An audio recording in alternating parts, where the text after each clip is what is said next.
చెప్తారా? నేను చచ్చిపోతానన్నా సరే చచ్చిపోకావాలంటే ఏమన్నా కోరుతారా? మీరు అవుతారు రే నాకు వెళ్ళొచ్చాగా వాళ్ళు కావాలంటుకుంటాం మీకు అమ్మో అసలు ఇంజురీ పేదగా అక్కడ తీసుకెళ్ళినప్పుడు ఉపవాస ప్రార్థన చేసి మళ్ళీ తీసుకెళ్ళాలి. అయితే ఆ గాలి మీకు సోకేద్దేమో. దేవునికి మహిమ కలుగుగా. ఎక్కడ ఆగాను? సారా కంగారు పడిందా? అబ్రహాం కంగారు పడ్డా? సరే ఏమైంది? అబ్రహాం కొడుకు పుట్టాడా? కొట్టలేదా? నాకు చాలా నచ్చగా ప్రభా నీకు స్తోత్రం నాయన, నాకు ఇస్మాయిల్ ఇచ్చావు, ఇంక నీకు నాకు చెల్లి అయిపోయింది అన్నాడా? అక్కడ ఎవరి చిత్తం జరగాలి తెలుసా? దేవుని చిత్తం జరగాలి. దేవునికి స్తోత్రం. ఇస్సాకు ఎవరి కోసం? అబ్రహాం కోసం అని ఇప్పుడు దాకా మనం అనుకున్నాం.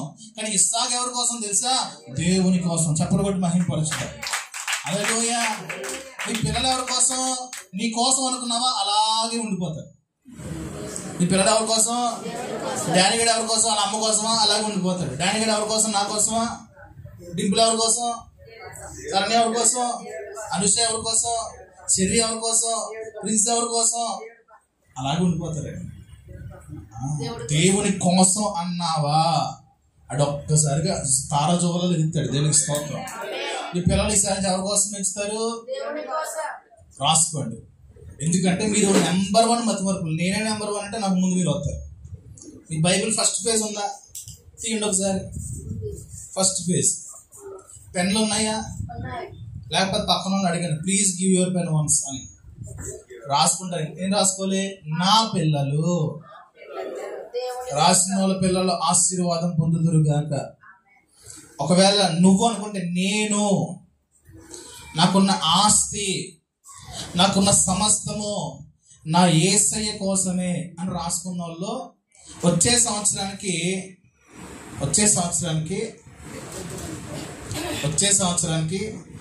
దీని పాస్వర్డ్ రిలీజ్ చేసి చూస్తారు. దేనికి స్తోత్రం. హల్లెలూయా. మీకు వైఫై ఏమంటారు దాన్ని? ఐడి ఇచ్చాను. వైఫై ఐడి ఇచ్చాను. నెక్స్ట్ దానికి కావాల్సింది ఏంటి? మీరు రోజు దాని మీద చదువుతా యేసయ్యకి ప్రార్థన చేయండి. ప్రభువా నా పిల్లలు నీ కోసం, నా ఆస్తి, నా బ్యాంక్ అకౌంట్ రాట్లా, నా అప్పులు అబ్బా అయిపో అబ్బాయి. యేసయ్య కోసం అప్పులు చేయాలి కానీ అప్పులు యేసయ్య చేతిలో పెట్టడం. అప్పులు యేసయ్య చేతిలో పెట్టడం కాదు, అప్పులు యేసయ్య కోసం చేయొచ్చు. అలాగనే ఎగబడి చేసే కానీ అవసరమైతేనే అది చేయగల దేవుడు ప్రేరేపిస్తేనే. మా ప్రతి ఒక్కరు ప్రేరేపణ వచ్చారు. దేవుడు చేసేమన్నాడండి, తీసుకోమన్నాడండి, అప్పులు చేసేమన్నాడండి, అయిపోయింది సీన్. దేవుడు అలా ఎప్పుడు ప్రేరేపించడు. దేవుడు ఇస్తాడు. నువ్వు ఇస్తే కొంటా లేకపోతే మానేస్తాను ప్రభా అని అడుగు. నువ్వు ఇస్తే తీసుకుంటా లేకపోతే మానేస్తాను ప్రభా అని అడిగి చూడు. అప్పుడు దేవుడు ఇస్తాడు. అది దేవుడు ప్రేరేపించాడండి. కారు కొనుక్కోమన్నాడండి. సంఘాన్ని దేవుడు బలంగా, ఆ కారు ఏమో 15 లక్షలు 20 లక్షల సంఘం గట్టి ఇడితే నెలకు 10,000 సంపాదించరా? ఉన్నారండి పెద్ద పెద్ద సేవకులు. ఇంకా నీకు చిన్న సేవకం కాబట్టి ఆ మాటలు అవ్వట్లేదు. ఇంకా ఆ పెద్ద సేవకుని అయితే నేను వదులుతానేమో. అలా అనకుండా ఉండును గాక. Thank you. నా కోసం ప్రార్థన చేసిన చాలా మంది ఎదగకుండా ప్రార్థన చేసి ఉన్నారా? సరే మంచిది. అవసరం కోసం లేదా దేవుడు అత్యవసరమైంది తప్ప మన అప్పుల్లోకి వెళ్ళకూడదు. ఎందుకంటే అప్పు చేయడం దేవుడికి ఇష్టం లేదు. మనం ఎలా ఉంచడానికి ఇష్టపడుతున్నాడు? అప్పు ఇచ్చేవాడు కానీ అప్పు చేసేవాడు కదా. ఏమంటే ఒకసారి పన్ను కట్టాల్సిన పరిస్థితి వచ్చింది. యేసుప్రభు వారు కూడా పన్ను కట్టాల్సిన పరిస్థితి వచ్చింది. అప్పుడు ఏం చేశాడు? శిష్యుని పంపించాడు. ఒరే బాబు నువ్వు వెళ్ళి చేపను పట్టు. ఆ చేపలు ఏముంటది? తీసుకొచ్చి కట్టేసి అయిపోయింది. అప్పు తీసుకురా, ఆ పలానా మా అమ్మ దగ్గరికి వెళ్ళి మా అమ్మ దగ్గర డిబ్బిలో దాచుకుంది, నా చిన్నప్పుడు వదిలేసాను అక్కడ. లేకపోతే లాజర్ని అడుగు, లాజర్ నా స్నేహితులే కదా. ఎక్కడ లేదండి, అడిగాడు యేసుప్రభు. ఎక్కడైనా ఎక్కడన్నా కొన్ని వేల మంది జనాంగం ఉన్నారు అక్కడ. వాళ్ళకి ఆకలేస్తున్న విషయాన్ని యేసుప్రభు గ్రహించాడు. అరే పలానా కిరాణా కొట్టోడి దగ్గరికి వెళ్ళి, కౌంటర్ దగ్గరికి వెళ్ళి నేను అడిగానని చెప్పి బండ్లో తీసుకురా, ఎదరు పొలం ఉంది, చేపలు అమ్మ దెడ్డు చేపలు తీసుకురా అన్నాడా? ఏమన్నాడు? ఎవరి దగ్గరైనా తినడానికి ఏమైనా తీసుకురా. 2 సార్లు తీసుకొచ్చారు. 2 సార్లు దాన్ని ఆకాశం అయిపోయింది. కృతజ్ఞతాస్తుతులు ఇచ్చి ప్రభువా దీనిని ఆశీర్వదించండి అని పంచిపెట్టడం ప్రారంభించారు. దేవునికి స్తోత్రం. ఇది యేసయ్య ఉన్నటువంటి ఆలోచన. ఎప్పుడు కూడా అప్పు చేయాలంటే అంతసేపు అంటే యేసుప్రభు ఒక అప్పెవరా, విజయ్కి అప్పెవరా, తరెవరా? మనం అప్పు చేసే క్యాండిడేట్లుగా ఉండాలని దేవుడు ఇష్టపడ్డాడు. ఎప్పుడు కూడా అప్పు చేసామా తప్పు చేసినట్టే. అప్పు చేసామా అది అప్పుడు అప్పు. ఇంకొక విషయం తెలుసా, అప్పు నుండి దేవుని సరిగ్గా ప్రార్థన చేయలేదు. ఎందుకు? నువ్వు అప్పు చేయడం వల్ల ఎవడన్నా నేను ఏమన్నా అంటే, నా యేసే ఏం చేస్తున్నాడో, ఇన్ని మాటలు నన్ను అంటే కనీసం ఆపట్లేదు, ఇన్ని మాటలు జడుతున్నా నన్ను, నేను మొన్నగా మంచి పాట పాడాను, చేయి చేయక ఆవారగా గట్టి ప్రార్థన ఒక అరగంట చేస్తుంటాం. చేయి చేయక డైలీ చేస్తే ఒక వేరు, దానిలాగా చేయి చేయక అంటున్నాను.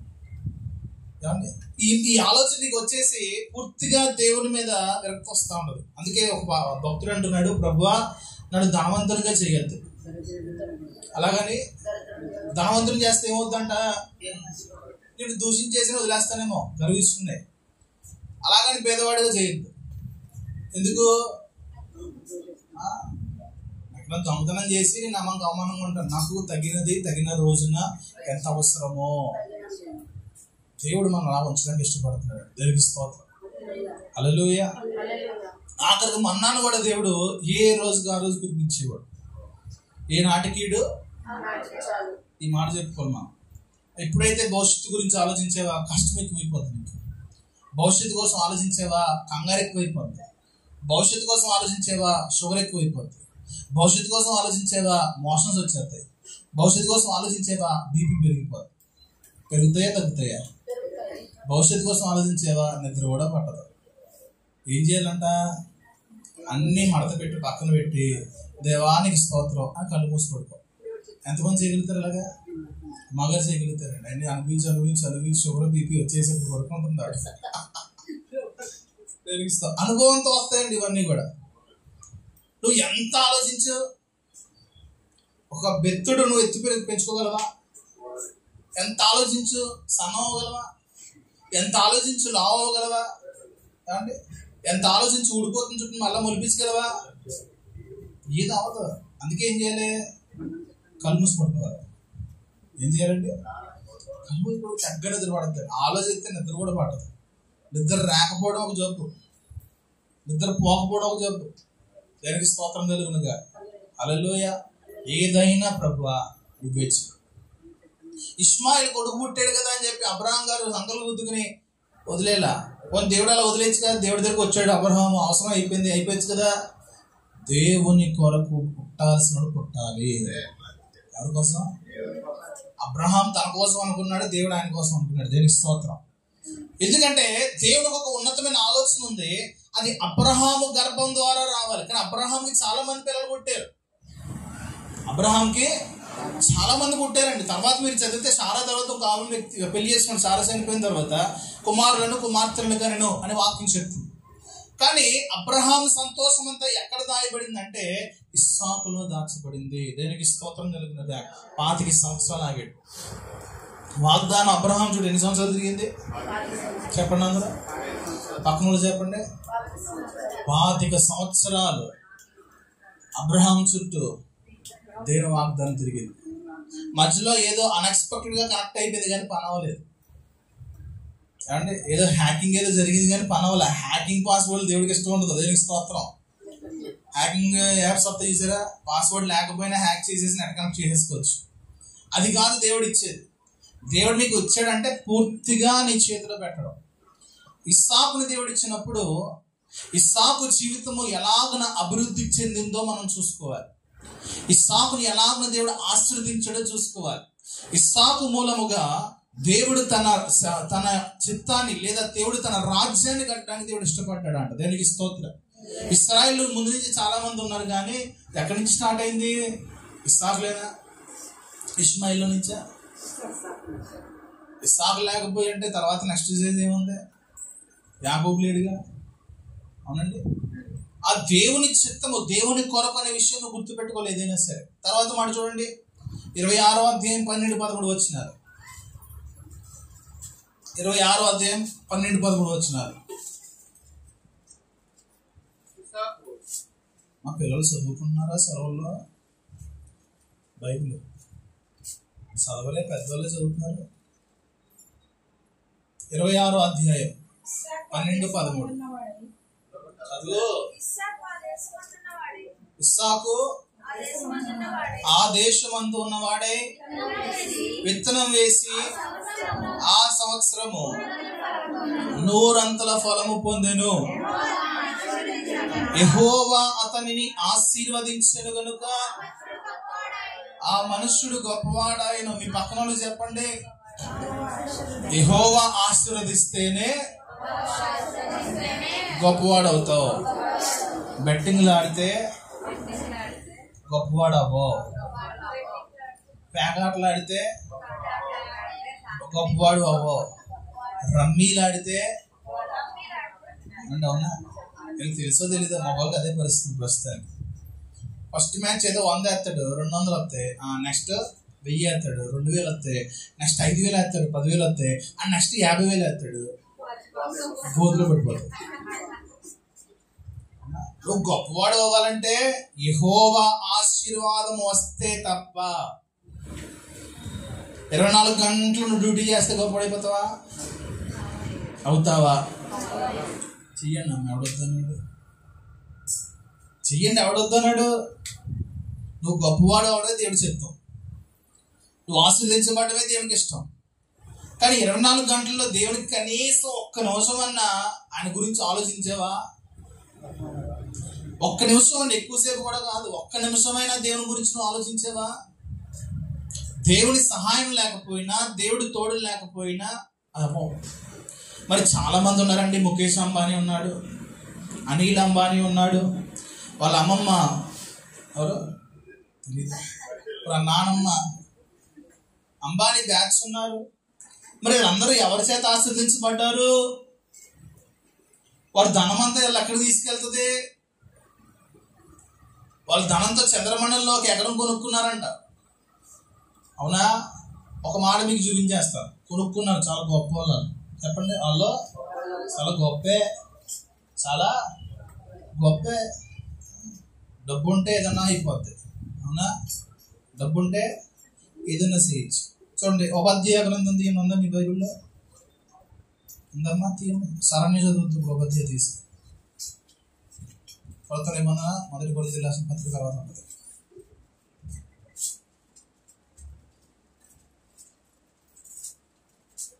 ఎలా తీసారు? ఫస్ట్ చేతులు ఎత్తండి.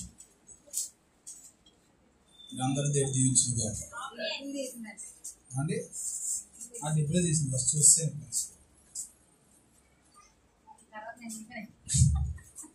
1వ అధ్యాయం 4వ వచనం చదవండి.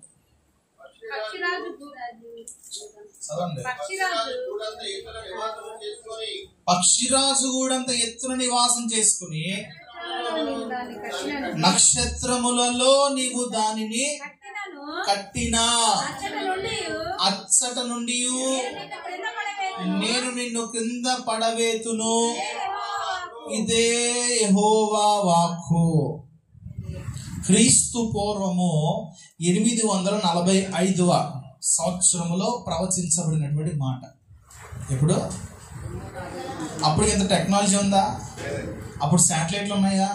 అప్పుడు చంద్రమండలం మీదకి ఎవడో నిల్లాడా? సూర్యమండలం మీదకి ఎవడో నిల్లాడా? మార్స్ గ్రహం మీదకి ఎవడో నిల్లాడా? ఏ గ్రహం మీదకి ఎవడల్లా. అప్పుడే దేవుడి మాట చెప్పాడు.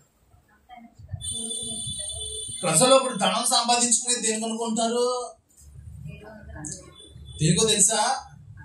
ఈ భూమి అంతమైపోయే సమయానికి మార్స్ గ్రహాన్ని ఒక భూగ్రహముగా ప్రపంచము లేదా శాస్త్రజ్ఞులు మార్చడానికి ప్రయత్నం చేస్తున్నారు.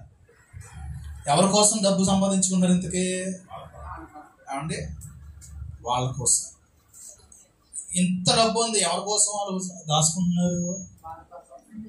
కానీ ఒక రోజు ఉంది, అవేమి కూడా వారిని రక్షించు. మనిషి ప్రాణం పోయిన తర్వాత ఏ చేతుల్లో ఎంత పెట్టిన వెళ్తాడు? ఏమండి? అవకాశం లేదు. అందుకే అన్నాడు దేవుడు, నీకు తగిన కాలంలో తగిన సమయం నేను నీకు అనుగ్రహిస్తాను. దేవుని మీద ఆనుకున్న వానికి ఏ మేలు కూడా కొదువే ఉండదు. వాడికి ఎక్కువ కాదు, తక్కువ కాదు. ఇప్పుడు ఏమవుతుంది? నక్షత్రాల్లో ఇల్లు కట్టుకోవడానికి వెళ్తారంట. అంచె దినాల్లో దేవుడు ఏం చేస్తాడంటే వాళ్ళని ఏమండి కింద ఉందంతా కాదమే, కింద ఉందంతా అగ్ని ఆరదో పురుగు చావదు, అక్కడికి దేవుడు వస్తాడంటండి. భూమి మీద ఉండి అక్కడ తోడు డబ్బులు ఖర్చు పెట్టకుండా ఎక్కడి నుంచి వెళ్ళిపోదా, అక్కడెక్కడో నక్షత్రాల్లో వెళ్ళిపోయి అక్కడి నుంచి వెళ్ళి ఎక్కడికి వెళ్తారు.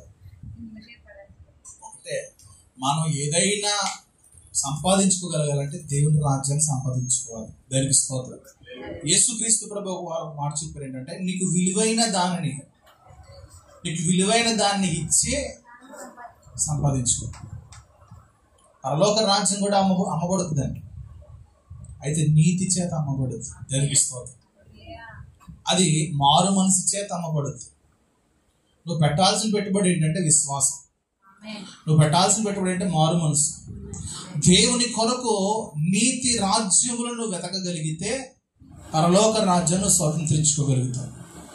వాక్యంలో మరొక మాట యేసుప్రభువు చెప్పారు, పరలోక రాజ్యములో అత్యల్పమైన వాడు, చెప్పండి, పరలోక రాజ్యంలో అత్యల్పమైన వాడు అంటే అతి భేద. మన భాషలో అతి భేద అంటే అర్థం ఏంటి? ఏమీ లేనుడు. లాజరు అనుకుందాం పోనీ, లాజర్కి ఏమనుందా? ఏమీ లేదు. వాడంట భూమి మీద ఫస్ట్ ప్లేస్లో ధనవంతుడి కంటే గొప్పవాడు అంటే. భూమి మీద నెంబర్ 1 ధనవంతుడు ఎవరు? టాప్ 5 టాప్ 10 తెస్తారు. ప్రస్తుతానికి బిల్ గేట్స్ అని చెప్పి మనం అనుకుంటాం. బిల్ గేట్స్ కంటే కూడా పరలోక రాజ్యంలో అత్యల్పమైన వాడు గొప్పవాడు. చెప్పలు కొట్టండి ఒకసారి. ఎంతమంది నమ్ముతున్నారు? నమ్మిన దాన్ని పొందుకుందరు కాక. అత్యల్పమైన స్థితి గురించి నేను చెప్పట్లా. అత్యల్పమైన స్థితి కూడా అక్కడ చాలా గొప్పది. ఇక్కడ అంత ధనం సంపాదించుకున్న వాడు ఏమీ లేనివాడే. లాజరు ఉన్నాడు, ధనవంతుడు ఉన్నాడు. ధనవంతుడు ఏం కోసం కొట్టుకుంటాడు అక్కడ? ఇక్కడ ఉన్నంతసేపు కిన్లే బాటిళ్ళు, బిస్లరీ బాటిళ్ళు, ఇంకేదో బాటిల్ ఉందంటండి, ఏకంగా 6,000 అంట 1 లీటర్ బాటిల్. కోహ్లీ తాగుతాడండి. ఈ బాటిల్స్తో నీళ్ళు తాగేవాడికి అక్కడికి వెళ్ళాక ఏం లేవు, ఒక చుక్క నీరు లేదంటండి, ఒక చుక్క నీరు లేదు. కనుక దేవుని కోసం ఫలించలేని స్థితిలో ఎంతమంది ఈ భూమి మీద డబ్బులు సంపాదించుకున్నా వారు తమ స్వప్రయోజనాల కోసం, తరతరాల కోసం ఎన్ని ఆస్తులు సంపాదించుకున్నా వారి ఆస్తిలో చిల్లి గవ్వ కూడా వారిని దేవుని రాజ్యంలోకి తీసుకువెళ్ళలేవు. అందుకే అంటున్నాడు, ధనవంతుడు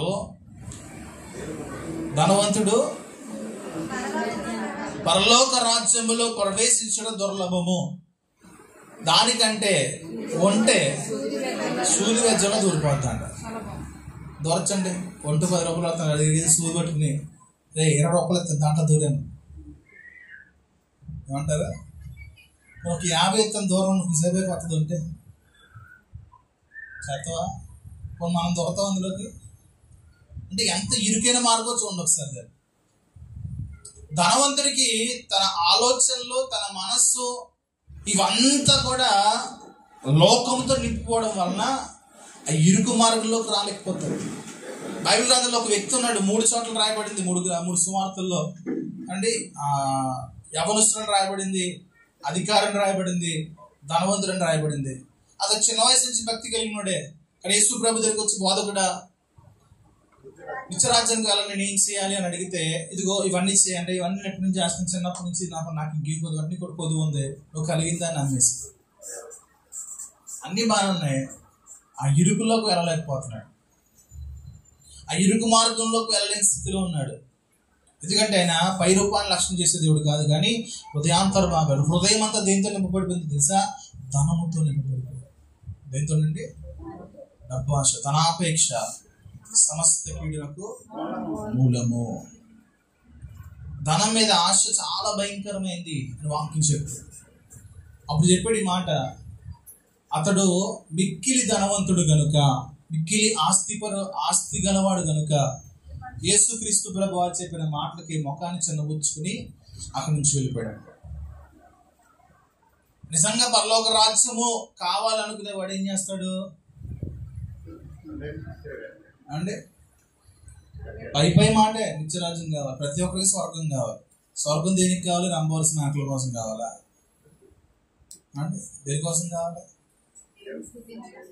స్వర్గం అంటే ఏమనుకుంటున్నారు? అసలు మనిషికి సరైన అవగాహన లేదు. పరలోక రాజ్యం అంటే ఏంటో ఒక్కొక్క దాంట్లో ఒక్కొక్క చోట ఒక్కొక్కలా రాయబడింది. అంటే ఒకడేమో దేవుని కోసం ప్రజలు చంపితే అక్కడ కొన్ని లక్షల మంది యవన స్త్రీలు ఉంటారని చెప్పి ఒక చోట రాయబడింది ఒక గ్రంథంలో. చాలా ఉన్నాయి రకాలు. కానీ వాక్యం చెప్తుంది నిత్యము దేవుని ఎదుట స్తుతించే జనముగా మనం మార్చబడతాం. దేవునికి స్తోత్రం. ఇది నిజమైన పరలోక రాజ్యం. ఇది నిజమైన దేవుని రాజ్యం. ఆయనతో పాటు యుగానుయుగములు కూడా నివసించడానికి దాన్ని పరలోక రాజ్యముగా మార్చడానికి దాన్ని దేవుడు పరలోక రాజ్యంగా చూపించాడు. బయట చాలా చోట్ల అక్కడ అన్ని కూడా ఆశలు కనబడతాయి. పరలోక రాజ్యం అంటే స్వర్గం అంటే ఆశలు కనబడుతూ ఉంటాయి. శరీరాశ, నేత్రాశ, జీవడం. కానీ బైబిల్లో అది మాత్రం కనబడదు అక్కడ. దానికి స్తోత్రం కలుగునుగా.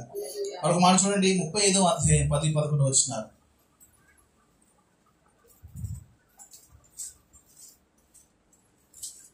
35వ వచనం. అది కారణం 35వ వచనం 10-11 వచనం. అప్పుడు దేవుడు అతనితో, నీ పేరు యాకోబు, ఇక నుంచి నీ పేరు యాకోబు అనబడదు, నీ పేరు ఇశ్రాయేలు అని చెప్పి అతనికి ఇశ్రాయేలు అని పేరు పెట్టను.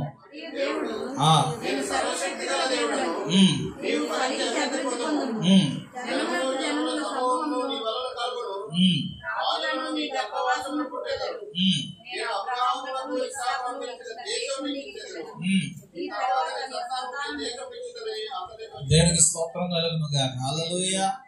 యాకోబును ఎవరన్నా ఇశ్రాయేలు పెట్టడం చూసారా? ఇప్పుడు ఇప్పటికే మనం ఏమని పిలుస్తాం?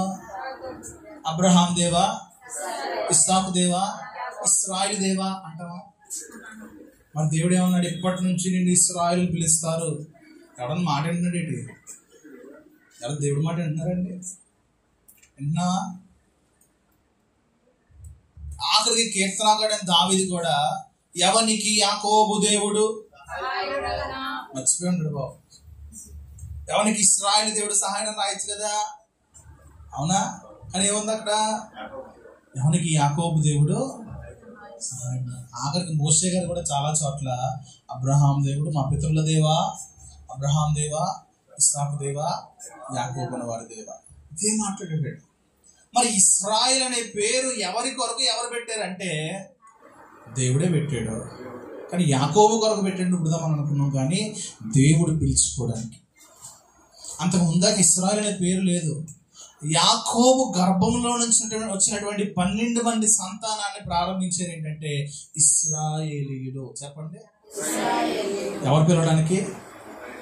ఆ 12 మంది పిల్లలు పిలవడానికి ఇశ్రాయేలు. వారి పేరేంటి? ఇశ్రాయేలీయులు. అంతమంది జనాంగాన్ని కూడా పిలవడానికి ఒకటే, ఇశ్రాయేలీయులు. ఎవరి కోసం పెట్టారు? రాష్ట్రం మాట అంటే నీ పేరు ఇశ్రాయేల్ అని చెప్పి అని పేరు పెట్టను. మరియు దేవుడు నేను సర్వశక్తి గల దేవుడును, నీవు ఫలించి అభివృద్ధి పొందుము. అంతకుముందు చాలా మంది పుట్టారు, కానీ దేవుని యొక్క చిత్తం నెరవేరింది ఎక్కడి నుంచే? అబ్రహాము పిల్ల మూలంగానే ఇశ్రాయేల్ జనాంగం బయటకు వచ్చింది. అబ్రహాం పిల్లల పిల్లల పిల్లల పిల్లల తరమే ఇశ్రాయేలుగా పిలువబడింది. దేవునికి స్తోత్రం కలుగునుగా. హల్లెలూయా. దేవుని కోసం ఒక ప్రత్యేకమైన జనాంగాన్ని దేవుడు ఏర్పాటు చేసుకున్నాడు. ఒక ప్రత్యేకమైన గుంపుని దేవుడు ఏర్పాటు చేసుకున్నాడు. ఆయన తనకు స్వాస్థ్యంగా వారందరినీ కూడా ప్రభు ఏర్పాటు చేసుకున్నాడు. దేవునికి స్తోత్రం కలుగునుగా. హల్లెలూయా. అంటే ఎవరి కొరకు మనం అనుకుంటాం చాలాసార్లు అంటే మన వ్యక్తిగతమైన జీవితాల కోసం అనుకుంటా ఉంటాం, కానీ దేవుడు నీ ద్వారా తన చిత్తాన్ని జరిగించుకోవడానికి ఇష్టపడతాడు. చెప్పండి దేవునితోటి, ప్రభువా నీ చిత్తము నా ద్వారా జరిగించుకోండి. యాకోబుని ఎందుకు దేవుడు ఇచ్చాడు? యాసావు సరిపోరా? ఇద్దరు అవసరం అండి. కావాల్సింది ఒకళ్ళ ఇద్దరా? కావాల్సింది ఒకళ్ళ ఇద్దరా? యాసావు కావాలా, యాకోబు కావాలా? మరి యాసావు ఎందుకు? కొన్ని యాసావు పడితే యాకోబు ఎందుకు? ఇష్మాయిల్ పడితే ఇస్సాకు ఎందుకు? దేవుని చిత్తం ఖచ్చితంగా ఒక ద్వారా ఉంటుంది. అక్కడ మనం ఆలోచించవలసిన విషయం ఏంటంటే యాకోబే దేవుని చిత్తంలో ఉన్నాడు అని రెబెక్కాకు దేవుడు దర్శనం ద్వారా మాట్లాడాడంట. రెబెక్కాకు ముందే తెలిసింది ఏంటంటే యాకోబుతో నాకు పని లేదు, యాకోబుతోనే నాకు దేవుడి చిత్తంలో నెరవేర్చబడడానికి యాకోబు ఉన్నాడు. అయితే యాకోబు కొన్ని సంవత్సరాలు వృధాగా జీవించేశాడు. యాకోబు కొన్ని సంవత్సరాలు దేవుని చిత్తం లేకుండానే తన బ్రతుకు కొనసాగించుకున్నాడు.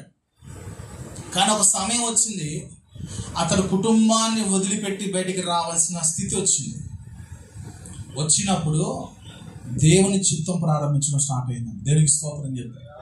హల్లెలూయా. ఎప్పుడు స్టార్ట్ అయింది? అమ్మ దగ్గర ఉన్నప్పుడా, నాన్న దగ్గర ఉన్నప్పుడా, ఆస్తిపాస్తులు ఉన్నప్పుడా? యాకోబు ఏమీ లేకుండా వచ్చాడండి బయటికి.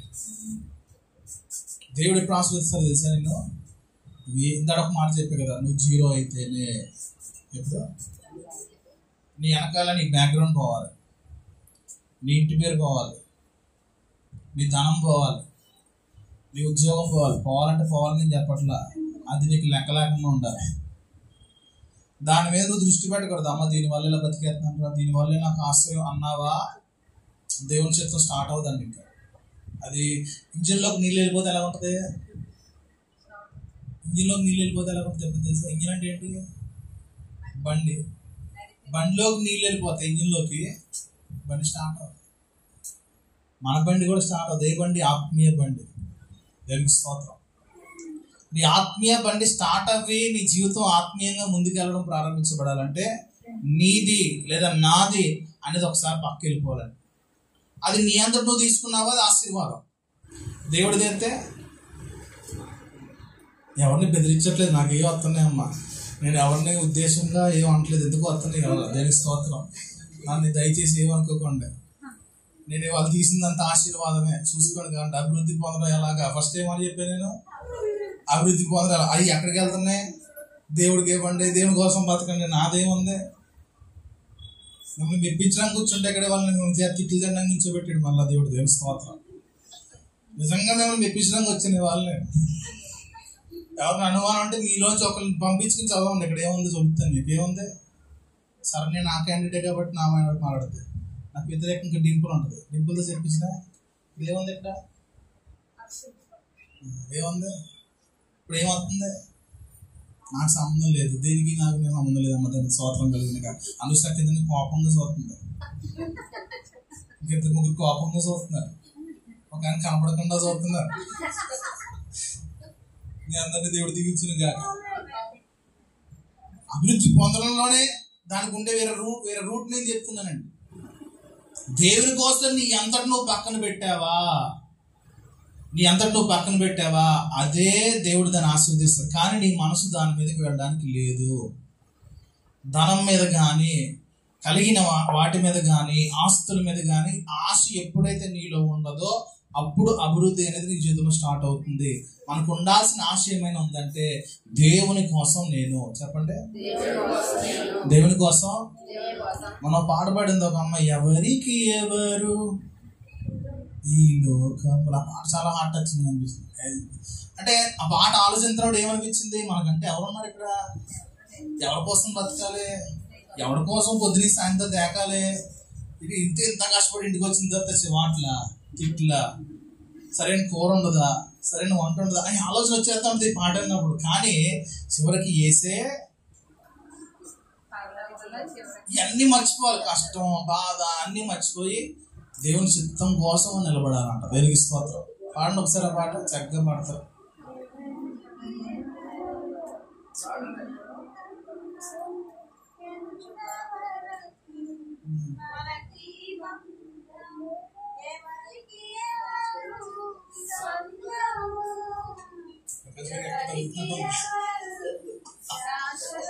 చాలా నొద్దులే, మళ్ళీ గొడవలు అయిపోతాయి. ఎందుకు వచ్చింది కానీ మనం ఒక విషయం గుర్తుపెట్టుకోండి, నేనున్నది నా యేసయ్య కోసం. చెప్పండి. అప్పుడు ఈ పాట రాయమ్మా, ఈ పాట రాయడానికి ఏదో బలమైన దెబ్బ తగిలేసి ఉంటారని అర్థం. ఈ పాట మనం పాడకూడదన్నా, ఇలాంటి పాటలు మనం రాయకూడదన్నా మనం యేసయ్య వారమై ఉండాలి. అదేంటండి పాట పాడేది ఒక యేసయ్య వాడే కదా అని అనుకోవచ్చు. ఆ పాట చాలా మంది ఎప్పుడు పాడుకుంటారు, ఎందుకు పాడుకుంటారు? ముందు రోజు రాత్రి ఇంట్లో భార్య భర్త గొడవ అయితే పొద్దున్న చర్చిలో పాడతారు. అంతేనా? బాగా ప్రేమించిన వాళ్ళు ఏమైనా దెబ్బేస్తే, బాగా ప్రేమించిన వాళ్ళు ఏమైనా ఒక మాట అంటే అప్పుడు ఇలాంటి పాటలు బయటకు వస్తాయి. అవునా? ఎవరికి అంటే మాటలు లేవు, మాట్లాడుకోవడాలు లేవు, వచ్చేదల్లా పాట ద్వారా. చాలా మంది స్టేటస్ల ద్వారా గొడవలు చెప్పుకుంటూ ఉంటారు తెలుసా. స్టేటస్ పెట్టి చాలా ఆంటీ చూస్తున్నా పిచ్చెక్కిపోతూ ఉంటుందండి. స్టేటస్ ఎందుకు పెడతారు తెలుసా? అవతల వ్యక్తికి ఏం చెప్పాలో లేదా మాట్లాడే ఇష్టం లేక, మాట్లాడబుద్ధి కాక, ఒక పాట రూపంగానో, ఒక ఇమేజ్ రూపంగానో, ఒక సందర్భం రూపంగానో ఒక స్టేటస్ పెట్టి పెడతారు. ఎందుకంటే స్టేటస్ ఎవరి కోసం? మన కోసమే. ప్రకాష్ గారు ఎవరి కోసం? అది ఒకవేళ చూసి కూడా రిప్లై ఇవ్వలేదు అనుకో, నీకు పట్టింపు లేదు, నీకు లెక్క లేదు. మళ్ళీ తెలుసా అది ఓన్లీ ఒక్కరు చూడడానికి వస్తాయి. కింద స్టేటస్ ఉంటుంది చూసారా, ఆ స్టేటస్ అందరికీ వెళ్ళో, ఎవరికి ఏదైతే చూడాలో వాళ్ళకు మాత్రమే పర్టికులర్గా కనబడలేక ఓన్లీ వన్ అని పెట్టి పెడతారు. దానికి స్తోత్రం. ఉన్నాయి చాలా ఆప్షన్ ఉన్నాయి అంటాను. అందుకే నువ్వు ఎవరి వారమై ఉండాలి చెప్పండి? యేసయ్య సంబంధులుగా మనం ఉండగలిగితే అలాంటి చూస్తే నాకులా పిచ్చోళ్ళ నవ్వుకుంటారు. ప్రకాష్ గారికి ఎప్పుడు చెప్తూ ఉంటారు నవ్వుకోండి అంటారు. ఎలా నవ్వుతారండి? మనం యేసయ్య వారం అయితే నవ్వుతాం. చెప్పండి, మనం ఎవరి వారం అయితే కంగారు రాదు, బాధ రాదు. నువ్వు అనుకున్నది జరగలేదని చెప్పి డిసప్పాయింట్ అవ్వో. డిసప్పాయింట్ ఎందుకు అవ్వు అంటే దానికంటే ఒక గొప్ప ప్రణాళిక ప్రభుని కోసం దాచిపెట్టడం తెలుస్తారు. ఇది అవ్వలేదా, ఇది రాలేదా, ఇది జరగలేదా, అది దేవుని చిత్తంలో లేదు, ఇంకెందుకు బాధ? నువ్వు అడిగింది ఇవ్వడానికి యేసయ్య కాదమ్మా, నువ్వు అడిగింది ఇవ్వడానికి యేసయ్య కాదు. ఇప్పుడు దాకా ఇలా అన్నావేమో, ఈ సువార్త అన్నావేమో, మనం అడిగిందల్లా యేసయ్య ఇస్తాను అనుకుంటున్నామో. లేదు, ఆయన చిత్తం ఏదై ఉంటే అది నీకు వస్తుంది. నువ్వు అడిగింది ఇస్తా ఉంటే చెడిపోతావు, నువ్వు అడిగింది ఇస్తా ఉంటే పాడైపోతావు, నువ్వు అడిగింది ఇస్తా ఉంటే మళ్ళీ దేవుని దగ్గర రావు. ఆయన చిత్తం ఏంటో అది నువ్వు తీసుకోవడానికి ప్రయత్నం చేయి. దేనికి స్తోత్రం. మనం ఒకటి అడుగుతాం, ఆయన ఇంకోటి ఇస్తాడా, అదిలోనే నీకు దీవెన కనబడతా ఉంటుంది. ఇస్సాకు అనుకున్నాడు, నేను దేవుని చేత ఆస్వాదించబడిన వాడిని, నా దీవెనలన్నీ ఇస్సాకు ఎత్తానని చెప్పి గుడ్డోళ్ళ ప్రార్థన చేయడం మొదలెట్టాడు. 2 చేతులు ఎట్టేసి, నా కుమారుడా, నీ గొంతేమో యాకోబులా ఉంది, నీ చెయ్యేమో యాసవ చేతుల్లో ఉన్నాయి. తడుపుకుంటా మొత్తం A to Z దీవులన్నీ, నేను దీవించను గాక, నిన్ను ఆశీర్వదించను గాక, అన్ని ఇది మొత్తం నోట్లో ఉన్న దీవులన్నీ పెట్టాడండి. ఎవరి మీద? ఎవరు అనుకున్నాడు? ఇల్లయ్యా. మరి ఇస్సాకు అంటే దేవుడు చాలా ఇష్టం కదండి. ఇస్సాకు అంటే దేవునికి ఇష్టమా కదా? మరి ఇష్టమైన ఇస్సాకుకి మరలా అవకాశం ఇచ్చి తన కొడుకుని దీవించమని చెప్పచ్చుగా. ఎవరి చిత్తం నెరవేరింది? మోసగాడే. మరి మోసగాడిలో దేవుని చిత్తం నెరవేరేటి? యాకోబు మోసగాడు, మరి మోసగాడిలో దేవుని చిత్తం నెరవేరడం ఏంటి? ఏది ఏమైనా సరే దేవుని చిత్తమే జరిగించబడుతుంది. ఇస్సాకు డిసప్పాయింట్ అయ్యాడా? అవ్వలేదు. తెలుసా అక్కడ భక్తుడండి. పోనీ ఇష్టమైన కుమారుడు ఒకటైనా ఉండు నాన్న, ఒక్క ఆశీర్వాదం నానంటే లేదురా, నువ్వు నీ అన్నకి నీ తమ్ముడికి బానిసైపోతావు. నోరు చేసి తండ్రి అవడం చెప్తారుగా. ప్రేమించిందేమో యాసవునా, దీవించిందేమో దేవునికి స్తోత్రం. కంగారేం పడద్దు, మీకోసం దేవుడు బలమైన దీవుని దాచిపెట్టించాడు. ఎన్ని శాపనాథాలు నీ మీద వస్తాయో, ఎన్ని వ్యతిరేకతలు నీ కోసం ఉన్నాయో తనన్నింటినీ కనబడిపోతాయి. శాపములన్నింటినీ 23వ అధ్యాయం 5వ వచనం చదవండి. దివ్యోపదేశ కాండం 23వ అధ్యాయం 5వ వచనం. ఇంకొక పాట ఉంది, వచ్చే వారం చెప్పుకుందాం. చెప్పిన సిగ్నల్ తెచ్చుకోలేదు ఇంకా తెచ్చుకుంటారా? 23వ అధ్యాయం 5వ వచనం. అందరూ కలిసి చెప్పండి, చదవండి. బిలాము మాట విననొల్లగా. ఈ బిలాం ఎవరు? ఈ బిలాం ఎవరు? ప్రవక్తల మాట దేవుడు వెనుకన్నా ఉంటాడా? ప్రవక్తల మాట దేవుడు వెనుకన్నా ఉంటాడా అండి? నేను నా దాసుల మాటలను రూఢిపరచువాడను ఆయనే చెప్పాడు. మరి ఇక్కడ ఏంటి? బిలాము మాట విననోళ్ళక ఆయన చిత్తమైతేనే, ప్రవక్తే కానీ సేవకుడే కానీ దర్శనాలే కానీ ఏదైనా కానీ ఆయన చిత్తంలో లేనిది నీ దగ్గర చెప్తే జరిగిపోద్దా? సేవకుడి మాట రూఢిపరుస్తాడు. ఇప్పుడు సేవకుడి మాట దేవుని మాట ద్వారా వస్తే దేవునికి స్తోత్రం. హల్లెలూయా. నేనేదో అభివృద్ధి కోసం చెప్తా ఉంటున్నాను, ఎందుకు మార్చాడు? మరి వాళ్ళ అభివృద్ధి కోసం చెప్పుకుంటే ఖచ్చితంగా డబ్బా వినిపిది. వాళ్ళ నచ్చితే ఒకలా ఉంటుంది, నచ్చకపోతే ఒకలా ఉంటుంది. దేవునికి స్తోత్రం. నిజమండి, నచ్చితే ఒకలా అవుతుంది. ఒక్కొక్క ఉదాహరణ సుధాకర్ నేను మొండూరు ప్రాంతంకి వెళ్ళాం. గృహ కొడిక వెళ్తే కొంతమంది పాటలు వదలరు, మైక్ వదలరు కదా, పాడేస్తుంది, బాగా పాడేస్తుంది. సరే అయిపోయిన తర్వాత వాక్యం చెప్తున్నప్పుడు అలా ఆర్సీఎం బ్యాచ్ వాక్యం వేరేది ఆవిడ తరపుని చెప్పుకుంది. అన్నయ్య కొంచెం చిన్న మాట నొచ్చుకుంది. అయిపోయింది తర్వాత నాకు పెద్ద ప్లేట్ తెచ్చింది, అన్నయ్యకు చిన్న ప్లేట్ తెచ్చింది. బిర్యానీ పెట్టి ఫోరేసి తెచ్చింది. అన్నయ్య కొంచెం జ్ఞానవంతుడు, నాకులా కాదు కదా, మా పాటలు చాలా బాగా పాడిరమ్మా అంతే. అయితే ఇప్పుడు ఉన్నాడు అని చెప్పేసి ప్లేట్ తీసుకెళ్ళి నాకులాంటి ప్లేట్ తెచ్చింది. ఇంకా నాకు తినాలో నవ్వాలో అర్థం కాదు. ఇంత జ్ఞానం ఎప్పుడు వస్తుందో నాకు అనిపించింది ఒకసారి. అలా ఉంటుంది పరిస్థితి. పొగిడితే ఒక దెబ్బ, పొగడకపోతే ఇంకో దెబ్బ. ఏమంటే దయచేసి ఎప్పుడు పొగడతలు పొడిపోకండి. పొగడతల కోసమే జీవించారా దేవుడు నచ్చం. అందుకే ఎట్లా నేను బిలాము మాటను విననొల్లకుండెను నీ దేవుడని యెహోవా. మరొకసారి చెప్పండి,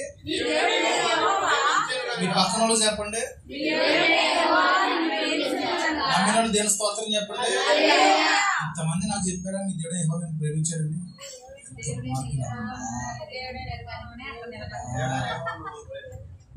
అప్పుడు చదవండి. తర్వాత ఎన్నిసార్లు చూసారు నీ దేవుడైనా ఇంతకంటే ఏం కావాలండి? దీనికోసం కొట్టుమిట్లాడిపోవచ్చు. నీ దేవుడు ఆయన చెప్పుకుంటున్నాడు, నీ దేవుడిని యెహోవా నేను ప్రేమించాను కనుక నీ నిమిత్తము ఆ శాపమును ఆశీర్వాదముగా మార్చాను. చెప్పలు కూడా ఒకసారి. దేవునికి స్తోత్రం. పక్కన చెప్పండి, నీ శాపమును దేవుడు నిన్ను ప్రేమించాడు కాబట్టి ఆశీర్వాదముగా మార్చాను. నమ్మిన వాళ్ళు ఎంతమంది నమ్మారు? కానుపెట్టి నిండిపోతుంది. దేవుని స్తోత్రం. హల్లెలూయా. దేవుడు శాపాన్ని కొట్టివేస్తాడు. నీ మీద ఎన్ని శాపాలు రాని, ఎన్ని తిట్లు తిట్టినాయి, ఎన్ని నీ మీద అవమానకర మాటలు మాట్లాడి, ఎందుకంటే నీ దేవుడు నిన్ను ప్రేమించాడు. ఏం చేశాడు? అసలు దేవుని మనసు వేరండి, దేవుని ఆలోచన వేరండి. మనం ఆలోచించినట్లుగా, మనం చూసినట్లుగా, మనం తలంచినట్లుగా అసలు దేవుడు చూడ్డం. మనం కోపం వస్తే ఒకలా ఉంటాం, కోపం రాకపోతే ఒకలా ఉంటాం, ప్రేమిస్తే ఒకలా ఉంటాం, ప్రేమించకపోతే ఒకలా ఉంటాం. అసలు ఆయన మారని దేవుడు. ఇలాంటి వాడైనా మారని దేవుడు.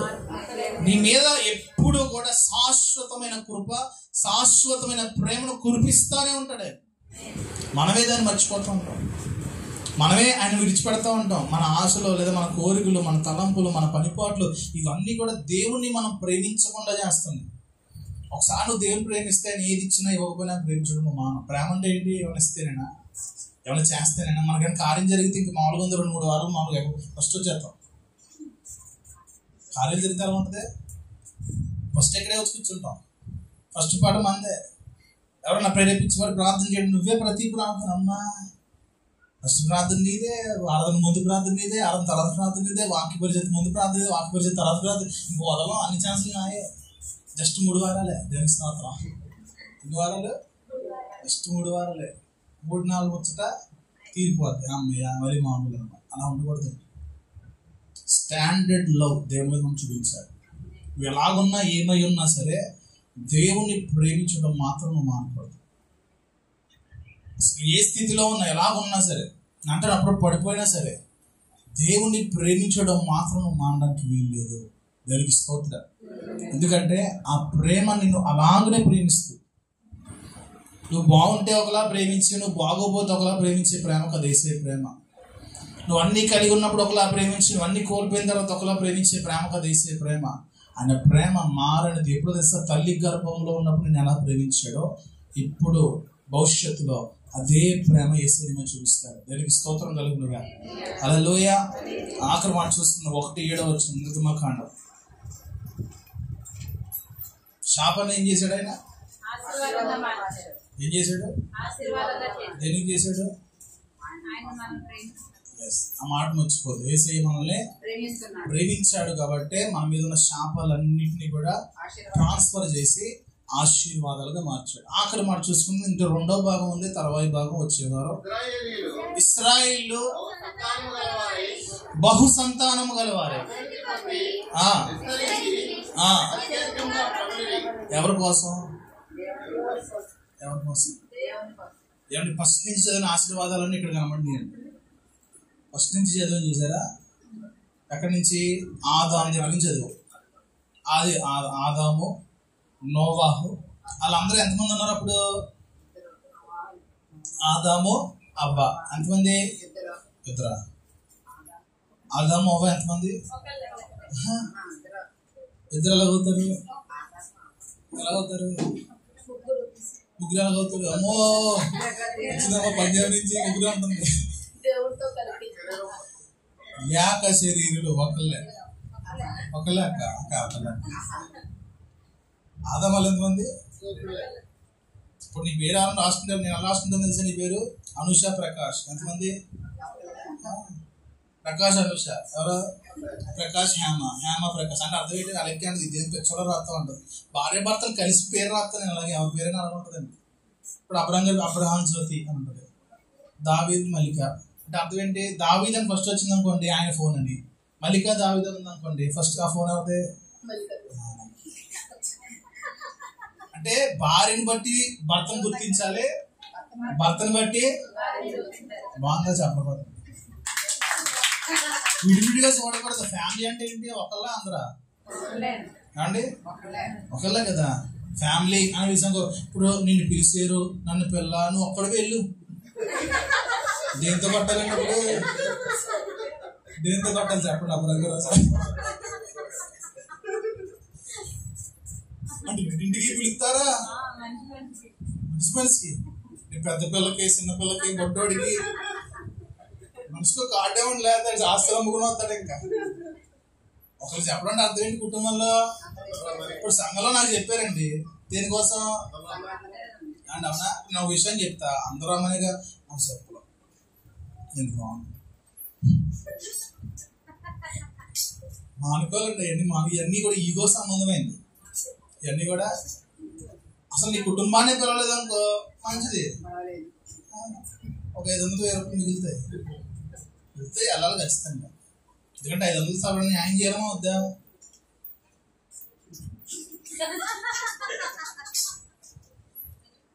న్యాయం చేయవద్దా చెప్పండి. ప్లేట్ 150 వేసుకోండి. ఎంతమంది వెళ్ళాలి ఇప్పుడు? 500 మనకి ఎంత సరిపోయింది కదా. 150 4 ఇంకో 100 రూపాయలు ఎక్స్ట్రా తిన్నాము. బొడ్డలా తింటారు కాబట్టి సరిపోతుంది. దేనికి స్తోత్రం. పిలిస్తే వెళ్ళండి అమ్మా, తప్పేముంది? మహా అయితే పోతే ఒక 50 పెట్రోల్ పోతారు. అంతేగా మరలా మన దగ్గరికి పోతారు. తర్రారా దేనికి స్తోత్రం చెప్తారు. ఇప్పుడు ఏం చెప్పుకున్నప్పుడు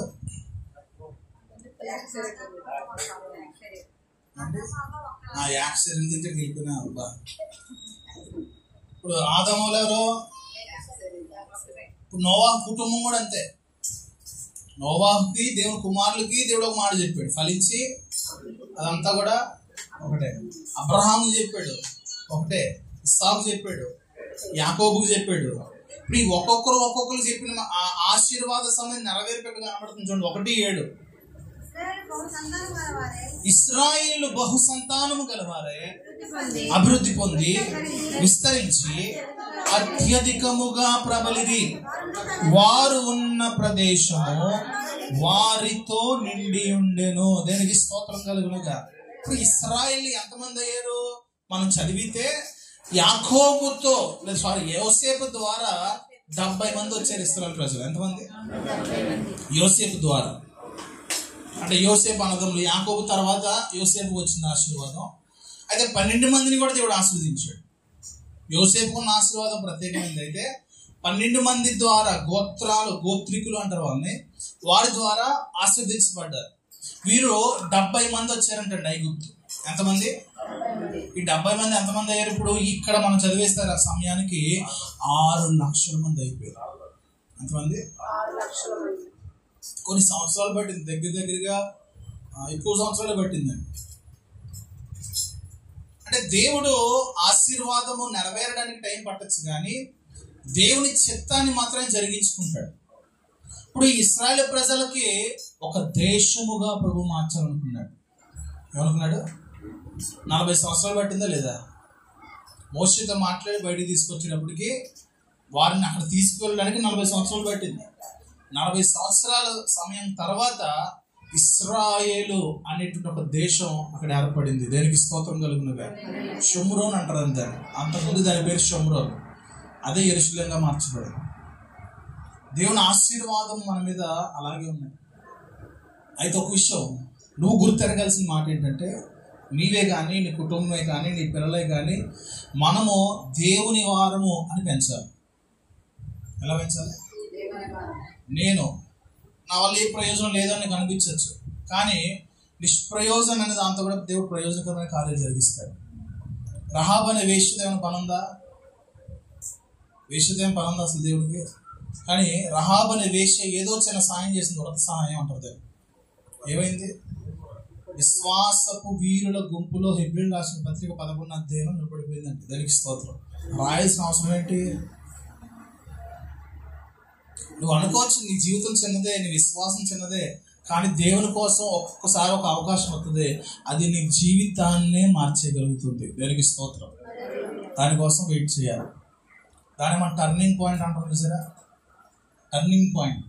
ఆ టర్నింగ్ పాయింట్ నాకు ఇవి ప్రభు అనండి. ఏమనాలి? ఆ టర్నింగ్ పాయింట్ నాకు ఈ ప్రభు అని నిరూపించుకుంటా. నిరూపించుకోగలిగితే మాత్రం అద్భుతమే. ఫస్ట్ నుంచి మనకు ఒకటి అలవాటు, ఓడిపోవడం. ఏం అలవాటు? అలవాటా కాదా? ఓటానికి నిలువెత్తునేది నిజ స్వరూపం అంటే చూసి అలా ఉంటుంది మన పరిస్థితి.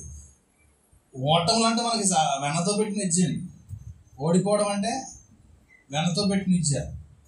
కానీ ఒక టర్నింగ్ పాయింట్ కోసం ఎదురు చూడు. దేవుడు నీకు విజయాన్ని ఇచ్చేది అక్కడే.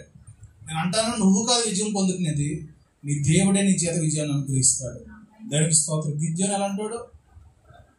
మనలాంటాడే. కానీ గిద్యోను ఒక విషయంలో దేవుడు గెలిపించేటప్పటికి న్యాయాధిపతిగా మార్చబడ్డాడు. దేవునికి స్తోత్రం చెప్తాడు.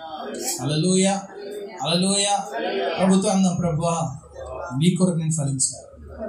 ప్రభువా మా పిల్లలు కాదు, నీ పిల్లలే. మా ఆస్తి కాదు, నీ ఆస్తే. మా ఉద్యోగం కాదు, నీవిచ్చిన ఉద్యోగమే. మా జీవితం కాదు, నీకిచ్చిన జీవితమే. ప్రభువా నీ కొరకు ఫలించడానికి మమ్మల్ని వాడుకోండి. నీ కొరకు ఫలించడానికి మమ్మల్ని బలపరచండి. నీ కొరకు ఫలించడానికి మమ్మల్ని నిలబెట్టండి. నేను బలహీనులము, నీ కొరకు ఫలించడానికి బలవంతులుగా చేయండి. ఆమేన్.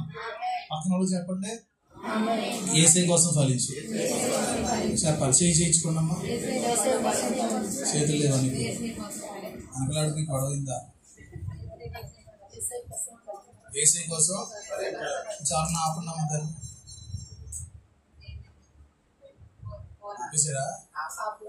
రావా? అలా సొత్త